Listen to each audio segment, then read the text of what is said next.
Welcome back to the channel. So this is going to be a very different style video. It's going to be more of a podcast. I'm going to be talking about the GOAT tier. So I even brought out a new microphone. It's not a good microphone, so I'm not too sure if it's going to help my voice, but let's see what it does. Let me know if you want a long form content like this, where I'm just talking about strategy, talking about different things going on in play now. If you like that kind of video, then let me know, and I absolutely don't mind it. But we're gonna mainly be looking at this screen here, which is the tier list. So I'm just gonna be talking about it. If y'all would like some gameplay, if that it would be a little bit more entertaining, then I don't mind doing that either. But I feel like it's gonna make it easy for me to kind of walk through it without being too distracted. So yeah, I've made it to the GOAT tier, and I've actually been at the GOAT tier for about 5 months now. And I kind of just wanted to talk about some of the experiences, not just climbing the ladder, but also since then, in the last 5 months, what I've done and how it's changed. So the first thing I'll say is that when the game comes out, the freshman tier is usually stacked with people as they quickly climb up to the top, but you kind of see a little bit of what an average player looks like. To me, it's very little difference between freshmen and around college level. Most of them are going to be fairly skilled players. The only difference is if somebody's trying to grind or if they're not, or how good they are with the particular team.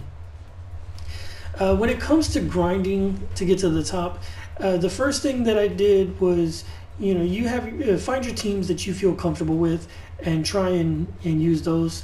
So obviously there's tier 1 teams, tier 2, tier 3, and you're restricted depending on what tier you're playing. So you have to kind of find what teams work for you. For me, the tier 3 team was the 98 Spurs.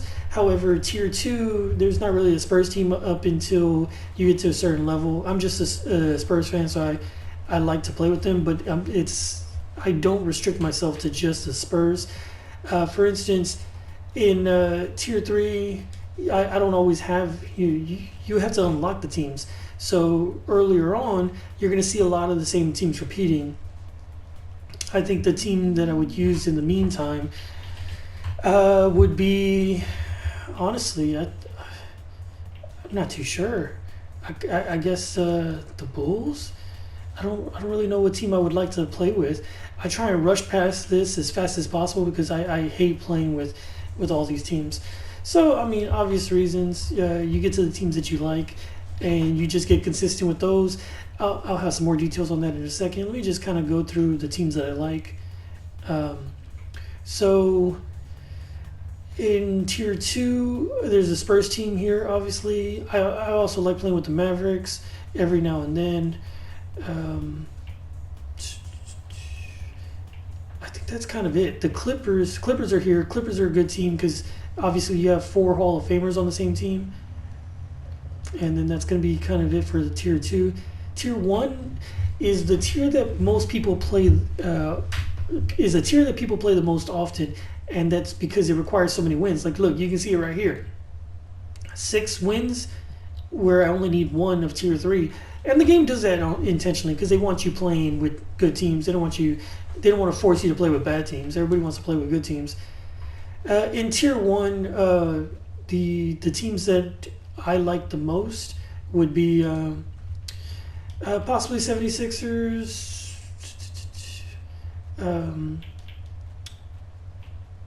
Heat. I definitely like playing with the Heat. Lakers, although not that often.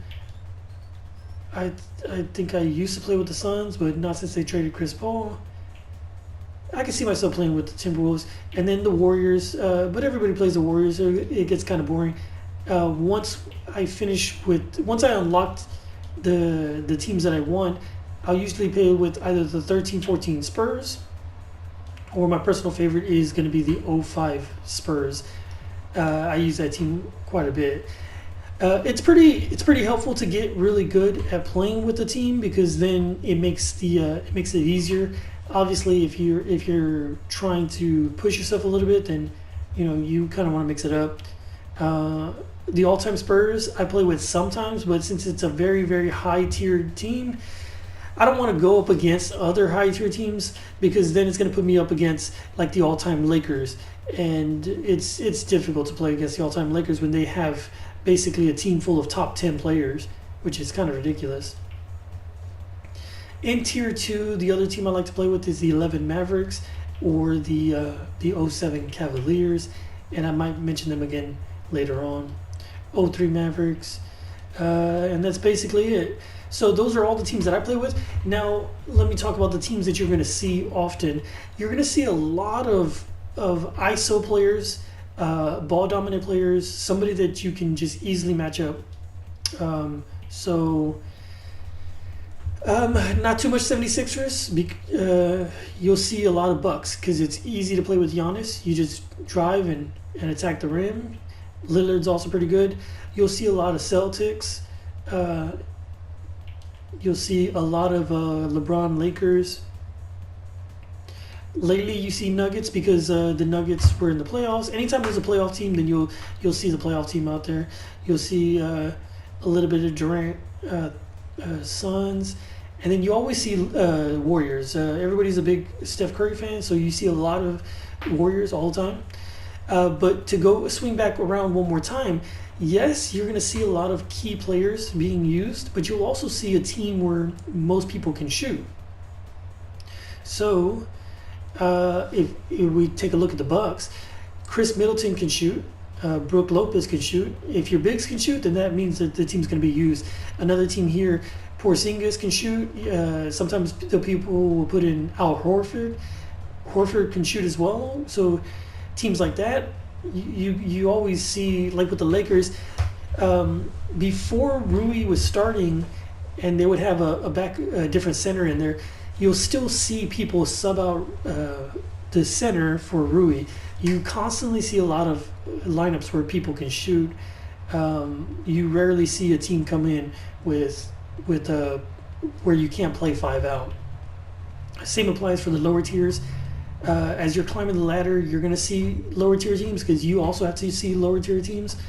And when you do, you're going to see teams that can all spread the court. People like Hawks.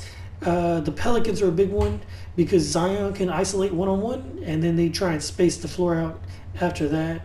It's going to be a lot of spacing the floor. Let me go over the tiers a little bit. Freshman, junior varsity, varsity, all of it felt pretty similar. Junior college. College is when you start to see a little bit more skilled players. As you climb up the rankings, you got to remember that this is different from Play Now. This is different from My Career. My Career, there's a lot more spacing, and you're restricted in Play Now to 5-on-5. So everything's a little bit more condensed. So you have to be able to space the floor a little bit. Whenever you're in lower tiers, like freshman, junior varsity, and varsity, you're not going to have the best teams to space a floor. So a lot of the times what you'll be able to do is help off of poor shooters. The players will also be poor shooters as well. So even if they have the best shooters, they still may miss a couple of shots here and there. As you start to get to college and development, that's when you really need to make sure that you're on your game and you're playing properly. If you leave people open, they are going to knock down those shots. They're not going to just miss open shots anymore.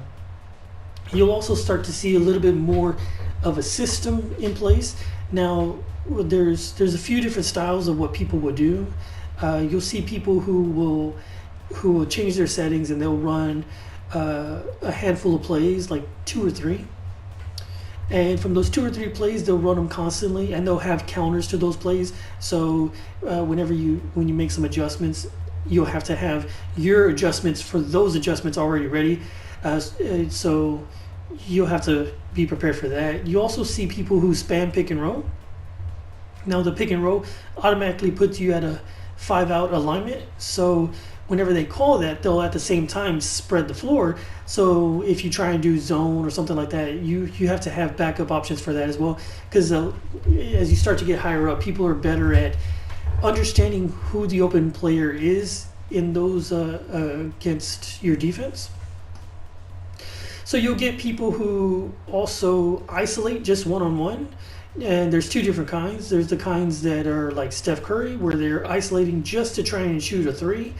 And then obviously, as you get closer and closer to guarding them, then they opens up the layup. But you'll also get players where they are not trying to shoot a three at all. They're just trying to get to the basket, and when you help, then they pass it out. Those are going to be players like Giannis or LeBron. So that's what you're going to see the majority of the time. You're going to see 100% pick and roll. You're going to see 100% ISO, or you're going to see 100% two plays that people will run offensively. My opinion is that when you're going through play now, offensively, you're allowed to get away with less variety than defensively, or there's less benefits. I personally will use freelances, and I'll mix up what I'm running quite a bit. So the freelances that I ran whenever I was climbing up the ladders was Jazz, Flow, Princeton. For the fourth freelance, I changed it up as I was going through the tiers. I think at one point it was Swing, at another point it was 7 seconds or less, and that worked well for me for a while. Now I currently run Triangle as that last freelance, and I'll have to have a separate video discussing why I run those four, how they fit together, because I've made a lot of progress in the last few months, and they function a lot different from what they used to whenever I was climbing the ladders. Generally, you don't see people run freelances. It's going to be a little bit more focused. You don't see a lot of post up either. So when you're playing against teams, there's going to be defensively, there's going to be very few things that they do. So most people will run man-to-man. They'll do it off ball, they'll do it on ball, or you'll get 2-3 zone. Those are the three things that you constantly see. Now, whenever somebody adjusts their defensive settings, what they'll usually do is go over and catch hedge or something along those lines, because what they're trying to do is force you to drive the ball and shoot contested mid-ranges, which it makes sense. It's good, solid defense. Typically what I do defensively, because first of all, most people will run 2-3 because that's the easiest zone to run.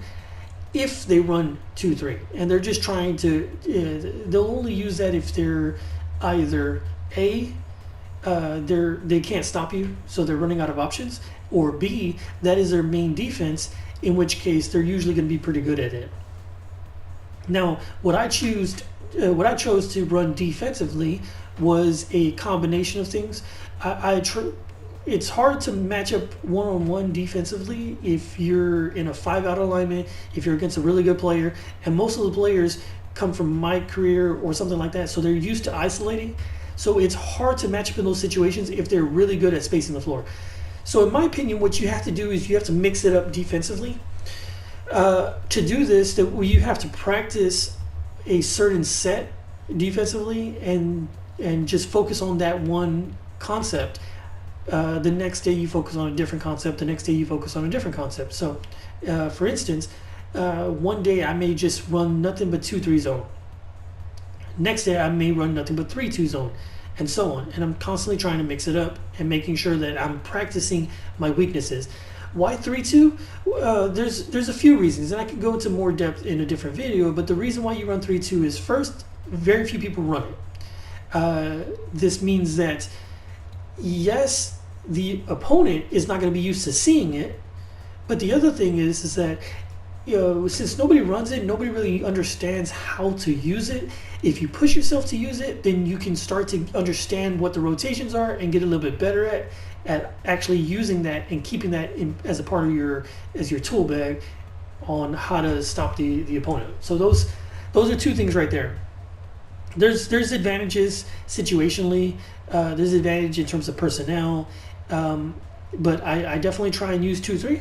I definitely try and use 3-2. I'll also switch between the three, between the two, depending on the situations. So I'll jump from 2-3 to 3-2, midway through possession, or vice versa.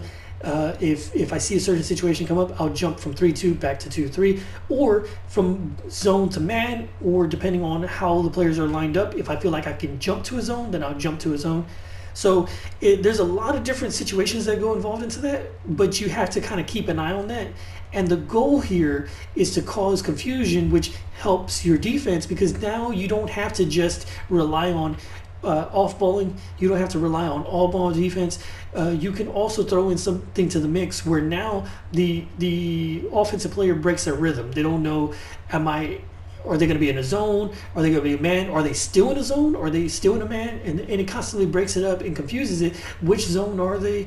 And then if you're off balling, it's who are you guarding? Are they guarding somebody in the corner? Are they guarding their big? Are they switching through? And it causes a lot of confusion on what their normal reads are, that it gives you a little bit of an edge.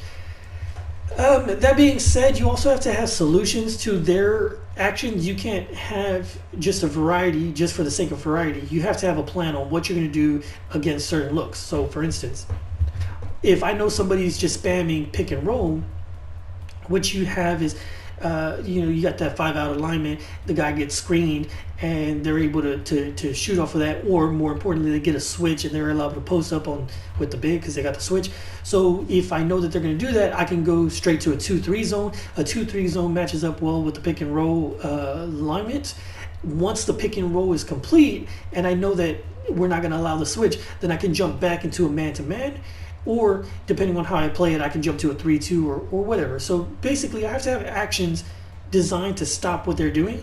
And there's a little bit of just throwing in some variety for the variety's sake. Because if somebody is expecting me to play pick and roll a certain way, and then I change it up to something else, and then I guard it a different way, they may have to second guess it enough times that even if they're able to be successful in it, say I switch to a 3-2 and the corner is open, and they pass it to the corner and they hit a 3, well, the next time I might be in a 2-3. So that may not be there when they're looking for it and they're expecting it to be there. So I'm constantly trying to keep them on edge.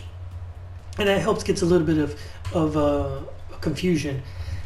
Since I reached GOAT, I've learned a couple of things. In PS5 or next gen, there's shading in the gap, which doesn't exist in PS4. That's going to be key whenever I do switch over. However, you can also double team from a specific location. So you do this by tapping L1, I believe, and then you hold the player icon of the person you want to double team. Now what this does is, typically if you're going to double team, it's going to come from the nearest person. If you're calling from a different person, then you can call from the bid, you can call from the weak side corner, you can call from all kinds of different locations. Not only do they do a good job of handling, rotating behind it, but now the person who's usually keying on you, say you're playing off ball and you're on the big, he's focusing on you because he's waiting for you to help. If another player comes to double, then he has to be looking at two different directions at the same time, and now he's not isolating anymore. Now he's focusing on other things.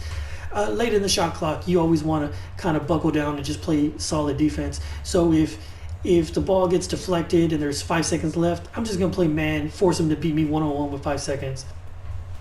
In addition to that, I also recently discovered that you can call for a switch by holding the pass icon when you're on defense. And if you do that, then that gives you a lot of opportunities as well. So say, for instance, I'm playing as the big. I may call for the other big to double, and I switch and take the other big's man, or I may call for a switch, and now somebody's taking my man. So as soon as I come up and kind of help a little bit, they're already anticipating me to come up, so they pass it to that guy, not realizing that somebody's coming behind to take that. So there's a lot of different little things that you can do defensively. Also, I forgot to mention that playing zone, and I can go into any of these details. If y'all want more detail, I can go into more detail. This isn't the video for me to do so. So just let me know and I'll go into it in a different video. But basically, when you're playing zone, when you're playing man, you can kind of anticipate where they're going to pass the ball and kind of get ahead of it. You can stunt a little bit, and as you get more experience with those kinds of defenses and trying different things, you start to learn what you can get away with and what you can't get away with. As you start to get up to NBA level, that's when you really start to have to tighten up and be on top of your game. Since I was also playing Call of Duty at the same time, I really wanted to make sure that I was warming up before games. I also would put in, I'd play a game and then I'd take a game and I'd just practice, just warm up, I'd run my sets, my freelances, and then the next time around I would take some warm-up shots and make sure that going into a game I had a couple of days to prepare, because I didn't play the game all that time, so I'd miss a lot of open shots because I'd constantly be rusty, so I'd make sure that I'm not rusty. Now I don't have to worry about that because I've been playing this for quite a few weeks now, but I'd make sure I'm not rusty, make sure I have those sets prepared. Also, another point is, as you get up to those higher levels, offensively, one thing that I felt like was an issue, especially when you're running freelance. Freelance has the ability to adapt, so you want to make sure that you're adapting to what the defense is giving you, but you're not running what the defense is giving you. You're not running whatever comes to mind. You have a set plan in place, and you just take whichever option the defense gives you. You don't just run whatever. And that's one thing that I had struggled with a little bit. So when you go to a 2KU and you kind of run the sets against the computer, you kind of get in the habit of just running the set. And then when the options open up, the options open up. One thing that helped me is, since I reached GOAT, I played on my wife's account, so that way I didn't have to worry too much about falling back down from the GOAT tier. But then eventually I said, okay, well, I'm gonna take a break. So I stopped playing online. I didn't re-register for PlayStation Plus, and I said what I'm gonna do is focus on getting ready for 2K25. And to do this, I went to my franchise, not my team, the franchise mode. When you're in control of a team and you do a fantasy draft and all that stuff. The reason why is because I wanted to play an extended period of time just against the computer. I want to run the sets and get comfortable with just constantly running the actions that I want to run, because too many times you adapt to the opponent without running what you want to run. And this is particularly with freelance. So since I did that and I came back to playing online with the improvements that I made defensively, and then with the structure that I had from playing on my franchise, or whatever it's called, whatever the hell it's called. With those improvements, I was able to see a drastic change where I've been in the GOAT tier for a few months now, and I have not even been close to falling. Right now, I lost my first game, which is, I think, the closest I've been to falling, just losing the first game. Because I've been winning at a very high percentage since I've been back. I think my win rate is around 95%, and there is a timing issue whenever you play online from whenever you play against a computer. But after a few games, it kind of goes away. So getting up to the greatest of all time from Hall of Fame, it took some time. It really did. I had to make sure I was on point. I didn't miss any shots. You got to make sure you're on your best game. You're also going up against the best of the best teams, so you're going to see a lot of all-time teams. You'll see a lot of top tier teams. The current day Celtics are 99 overall, and they're constantly being used because they can spread the floor 5 out. They also have 5 really good defenders. So that's a team that comes out often. You still see, you see some all-time Lakers. You do see that. But you constantly throughout the ladder see 2017 Warriors, which should be 99 overall, 99 everything. But it's a very difficult team to stop because you have 3 elite 3-point shooters. You see a little bit of 16 Cavaliers. You see a lot of 13 Heat.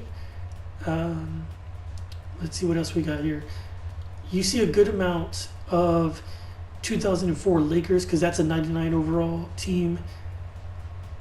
And then, of course, you're going to see some 96, 98 Bulls because that's, of course, again, another 99 overall team. And everybody on the team can shoot except for Rodman. Sometimes people will take Rodman out, but usually if he's in there, you can help off of him, but you're still going to have a hard time because you got Jordan on the other team who's extremely good. And so you kind of have to have plans for how you're going to guard those different teams. Let me try and think of what obstacles and things I've overcome, things I've learned. As you get up higher and higher, people don't miss shots. You have to be on your game. You can't be missing shots. You can't also be turning the ball over easily. If somebody is going for free steal, just protect the ball. Sometimes I try and push the pace because somebody's playing well defensively. So I'm like, look, let me try and get an easy bucket here. But you gotta remain calm and not give them easy steals. It's better to just throw up a shot than it is to just give them an easy basket. Fast break is a huge thing. Not just for yourself, but for the opponent. Whenever you turn the ball over, you're giving them a pretty clear lane to the basket. Also, a lot of teams are really good at whenever they get a defensive rebound, they're able to push the ball in transition really well. So it's something that you have to be prepared with. What I do personally is I always try and have the offensive rebound set to get back in transition. And I also try to have a big player in the formation where they're at the top of the key, so that way you can always have a big back. Doesn't always work, but the counter to that defensively is that they may try and help off of the big, and then your offensive counter should be to use that big in screens, so then they can't hedge and try and use them off ball and kind of misdirect them. Let me think. Fast break offensively is pretty good though, because for the same reason, you want to isolate in space. So if I push the ball up the court, I'm able to get one-on-one situations or 2-on-2 situations, which are favorable matchups. If you don't like the matchup, then you can obviously always pull it back. But if you do push up the tempo, and say I got a point guard running in transition, and they end up stopping it with the big player, well, then that's a mismatch. If you take your time running down the court, then they're able to switch back. So you really want to push the pressure just to force them to match up. Once they match up, then you can kind of space the floor however you want to do it and make sure that they don't switch back and recover from that mismatch and get it to the big, get it to the guard, and try and isolate. Something that you'll sometimes see is players trying to talk in your ear because they may try and get into your head. So it'll happen. Sometimes somebody will get to me and I kind of try and change the way that I'm playing to compete or to kind of compensate for what they're saying. So the best solution to that is just take off the headphones and just try and focus in. You'll also see players not using their timeouts properly. So the trick that I think to myself is, if you're not using your bench, if the opponent is not using their bench, then you shouldn't call a timeout. If they're not calling a timeout, you don't call a timeout because your players are both tired. If they're using the bench, then you can call a timeout because now they're giving them time to rest. Give yourself some time to rest. That's one thing that I did with the Spurs quite a bit. So the 2014 Spurs, not the '05, but the 2014 Spurs have a very deep roster. You have basically 10 players that you can legitimately rotate through. So obviously here are your starters, but you also have Ginobili on the bench. You have Bonner. You have Diaw. You have I'm forgetting his name. Not Gary Neal. Corey Joseph and Patty Mills. So you have 5 guys that can technically come in and fill a role. So Ginobili can come in when Kawhi's on the court, and he can hold his own. Kawhi can come in when you have your bench on the court, so that way he can make sure you're holding up on the defensive end. Duncan can also go to the bench, bring in somebody else, help space the court, and then now when you have your backups, you have somebody who can isolate in the post. So there's a lot of different things that I can do. So what I would do offensively is, if I'm going to use my bench, there's been times when I can go the entire game and basically not a single person is even green. Every single person is above 90% fatigue, which means, why am I going to call a timeout? Because now all my players are already well rested because I'm using my bench. The other team, the players are getting tired. So I'm not going to call any timeouts. If they call a timeout, then okay, fine. I don't need the timeout because all my players have the rest. Vice versa, if you're not using your bench, but the opponent is not using his bench, then your players are just as tired as his. The timeout doesn't do anything because you're giving them energy too. But if they're using their bench and all their players are well rested, then you got to make sure you're burning your timeouts, because you don't want your team to be tired for nothing. If I'm using my bench and yet they're using all their timeouts, then I'm kind of using my bench for nothing because my starters aren't tired. So you kind of just have to deal with that. And let me see what else. I think that's most of the information I wanted to cover. It was a challenge to get to the top tier, but since then it's been pretty smooth sailing. I really benefited from practicing just against the computer, practice those sets, and get more proficient with that. And you see a lot of different things coming up. You see a lot of ISO. You see a lot of pick and roll. You see people who will have 1 or 2 plays that they just love, and they constantly run those plays, and you have to kind of figure out a way to deal with it. Defensively, you see a lot of man-to-man. You see a lot of reaching, so you got to protect the ball. You got to hold L2. Got to not give them any easy steals, and just play your offense and just be calm, collective. A lot of pick and fade. I didn't mention pick and fade. Pick and fade is possibly the best offense in the game. I don't run it that often, but when I do, it's very successful.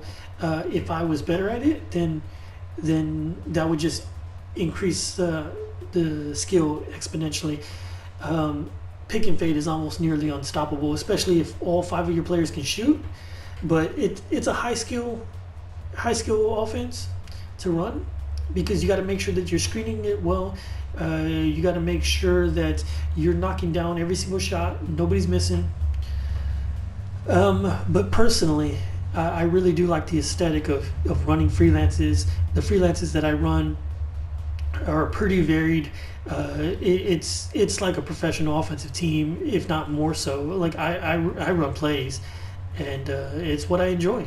I get a lot of joy out of that when I start out in one freelance and shift to another, and I'm running the sets and running pin downs. I've gotten compliments from it too, and it's always it's one of the best feelings when you get a compliment from the enemy because of how good your offense is running.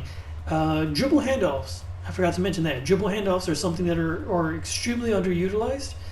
I rarely go up against somebody who goes for a dribble handoff, but they can get you easy layups, easy mid-range shots, and there's a little bit of a trick to it. You learn tricks with everything as you go. But I think I think I covered everything. There's a lot of information. If you have any questions, I'm sorry I haven't been responding, but I'm trying to work on that. But if you have any questions, let me know, and I'll try and get to them. Thank you for watching or listening.